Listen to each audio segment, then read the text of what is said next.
मध्य प्रदेश में शिवराज काबीना की तौसीक की राह हमवार हो गई है। सीएम शिवराज सिंह ने कल काबीना की तौसीक का ऐलान किया है। जराये के मुताबिक शिवराज सिंह की नई काबीना में 25 वज़राए हलफ ले सकते हैं। इसमें 15 लीडर बीजेपी के और 10 सिंधिया खेमे के शामिल होंगे। वहीं कांग्रेस ने शिवराज हुकूमत की कारकर्दगी को तनकीद का निशाना बनाया है।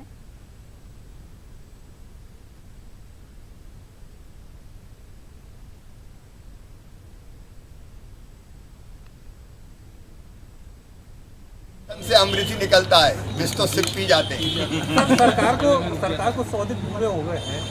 आज महामहिम राज्यपाल शपथ ग्रहण करेंगे, कल मंत्रिमंडल शपथ ले लेगा। पहली दफे देश के इतिहास में इतने समय बाद मंत्रिमंडल बनने जा रहा है।